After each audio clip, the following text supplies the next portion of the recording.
Assalamualaikum warahmatullahi wabarakatuh. Apa kabar? Untuk yang baru pertama kali mampir di channel ini, jangan lupa ya untuk klik subscribe dan aktifkan tombol lonceng untuk mendapatkan informasi video-video terbaru. Tanpa berlama-lama, langsung saja kita bahas soalnya. Soal nomor 1. Perhatikan tabel berikut. Kolom A, 1. Hanya ada satu produsen. 2. Produk sejenis tetapi beda corak. 3. Tak ada campur tangan pemerintah. Kolom B, 1. Produk homogen. 2. Kemampuan perusahaan hampir sama. 3. Ada standar produk. Kolom C, 1. Iklan penting untuk meyakinkan konsumen. 2. Pasar sulit dimasuki produsen. 3. Hanya ada beberapa produsen. Ciri-ciri pasar persaingan sempurna adalah A. A1, B1, dan C1. B. A2, B2, dan C1. C. A2, B2, dan C2. D. A3, B1, dan C1. E. A3, B3, dan C3. Jawaban untuk soal nomor 1 adalah D. A3, B1, dan C1. Di mana ciri-ciri pasar persaingan sempurna adalah perusahaan pengambil harga, setiap perusahaan mudah keluar atau masuk, menghasilkan barang serupa atau homogen, terdapat banyak perusahaan di pasar, dan pembeli mempunyai pengetahuan yang sempurna mengenai pasar. Soal nomor 2. Peranan bank umum dan bank sentral adalah 1. Mengelola cadangan devisa. 2. Pembiayaan bank yang kesulitan likuidasi jangka pendek. 3. Mengatur dan mengawasi perbankan. 4. Menghubungkan kepentingan kreditur dan debitur. 5. Fasilitator lalu lintas pembayaran. Dari pernyataan poin-poin di atas yang merupakan peranan bank sentral adalah A. Poin 1, 2, dan 3. B. Poin 1, 3, dan 4. C. Poin 2, 3, dan 4. D. Poin 2, 3, dan 5. E. Poin 3, 4, dan 5. Jawaban untuk soal nomor 2 adalah A. Poin 1, 2, dan 3. Di mana peranan bank sentral antara lain mengawasi bank umum dan lembaga keuangan lainnya, menjaga kestabilan mata uang rupiah, serta mengatur dan menjaga kelancaran sistem pembayaran. Soal nomor 3. Berikut ini kebijakan moneter dan kebijakan fiskal. 1. Menaikkan tingkat suku bunga. 2. Mengurangi pengeluaran pemerintah. 3. Menjual belikan surat-surat berharga. 4. Menaikkan pajak penghasilan.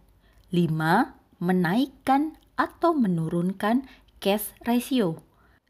Yang termasuk kebijakan moneter adalah A. Poin 1, 2, dan 3. B.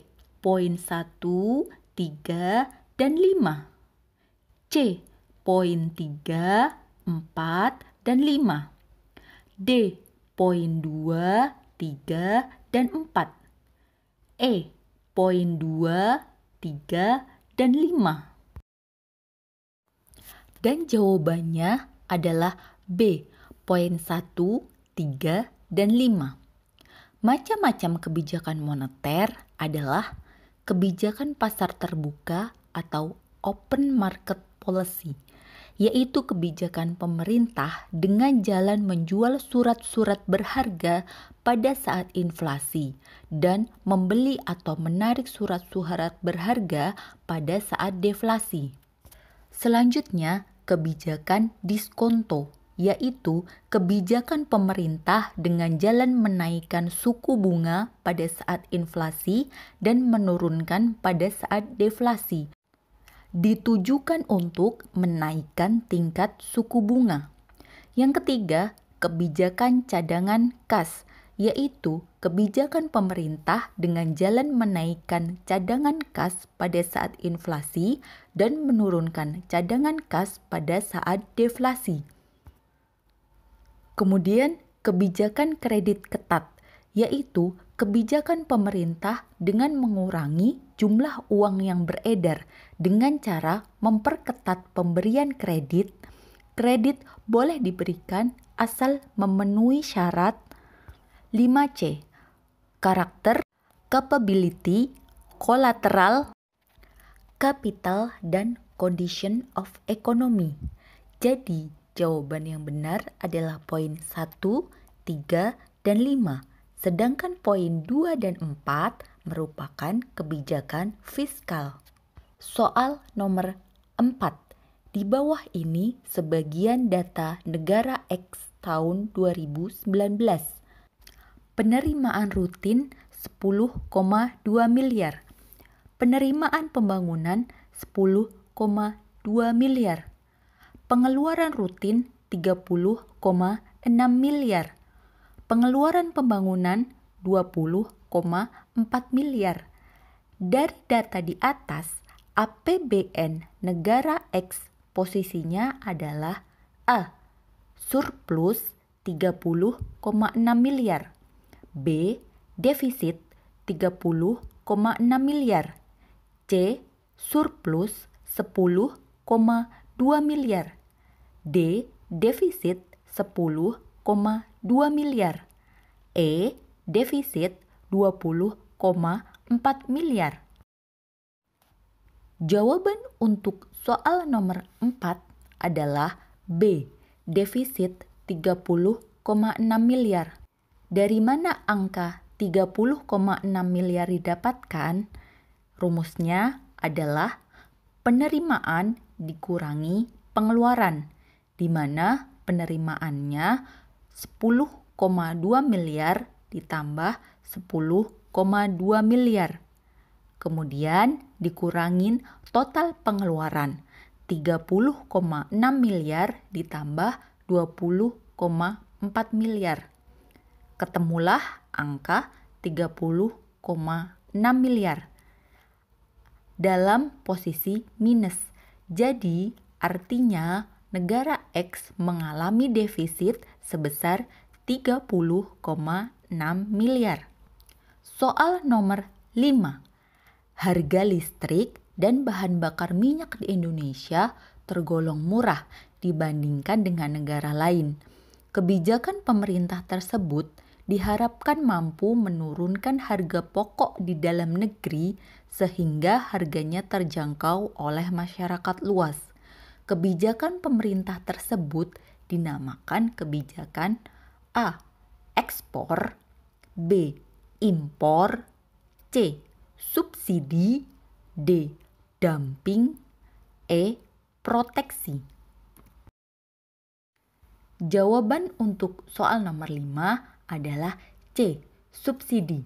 Kebijakan subsidi ini merupakan kebijakan yang diambil oleh pemerintah dalam rangka meningkatkan jumlah produksi dalam masyarakat. Menurunnya harga pokok dalam negeri disebabkan karena biaya produksi relatif rendah. Rendahnya biaya produksi antara lain karena harga listrik dan bahan bakar di Indonesia tergolong murah, sehingga akibat dari adanya kebijakan subsidi yang dilakukan pemerintah terhadap listrik dan bahan bakar.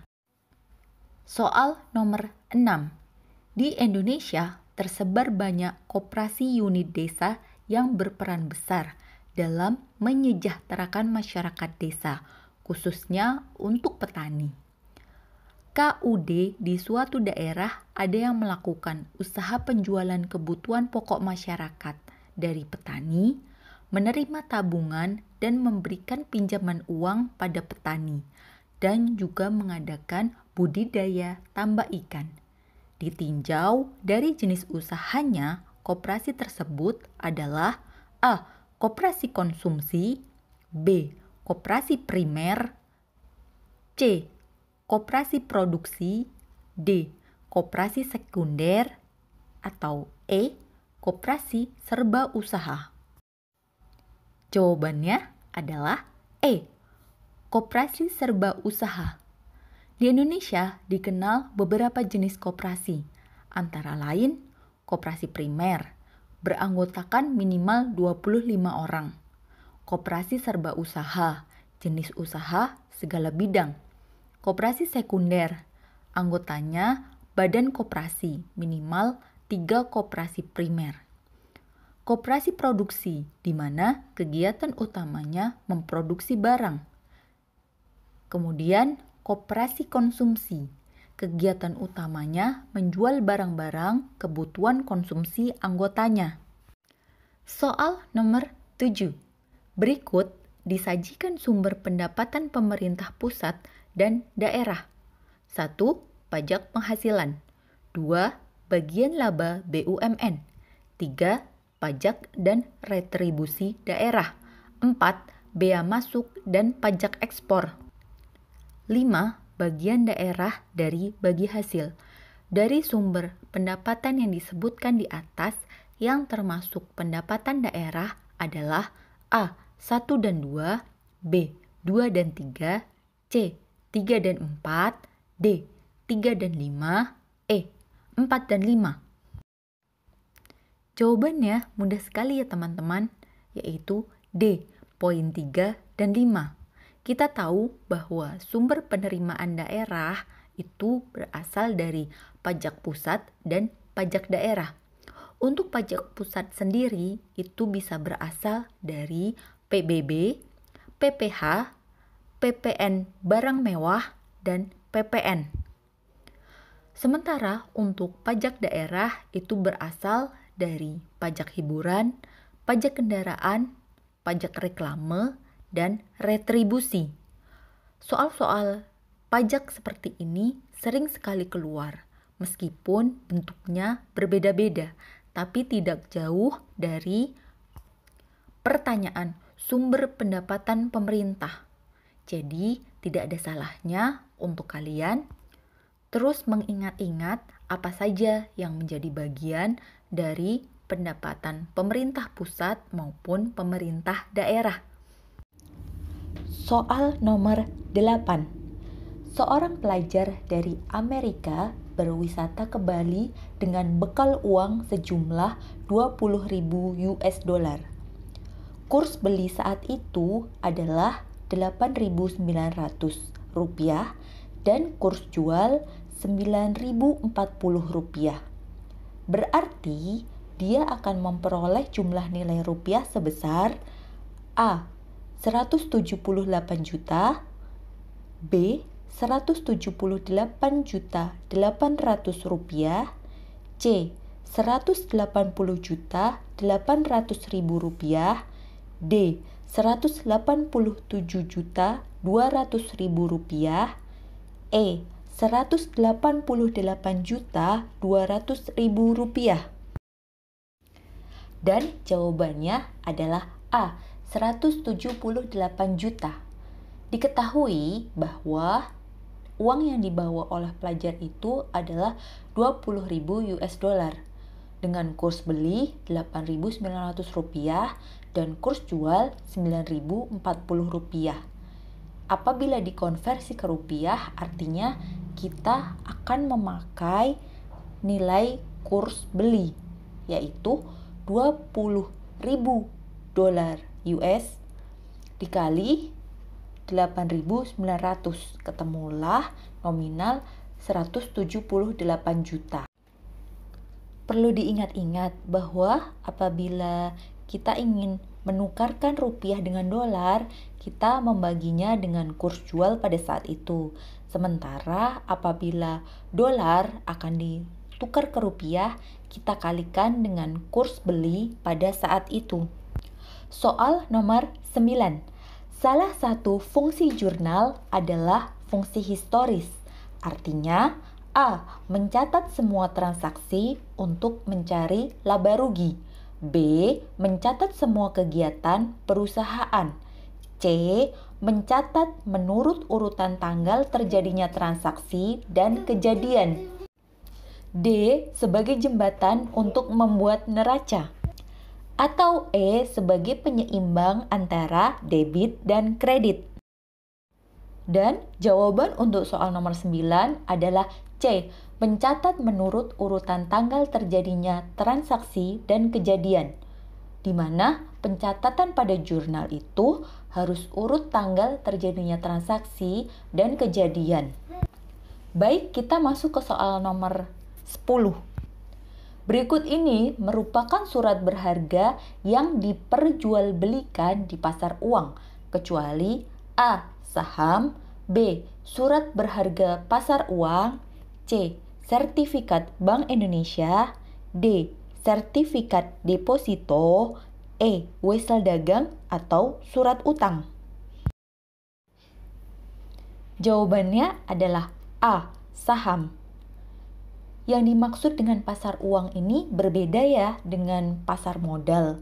Pasar uang adalah pasar yang memperjualbelikan surat berharga jangka pendek atau kurang dari 1 tahun. Bagi yang belum familiar dengan istilah pasar uang, berikut akan saya jabarkan satu persatu. Surat berharga pasar uang adalah surat-surat jangka pendek yang diperjualbelikan secara diskonto dengan Bank Indonesia atau lembaga keuangan lainnya yang ditunjuk oleh Bank Indonesia.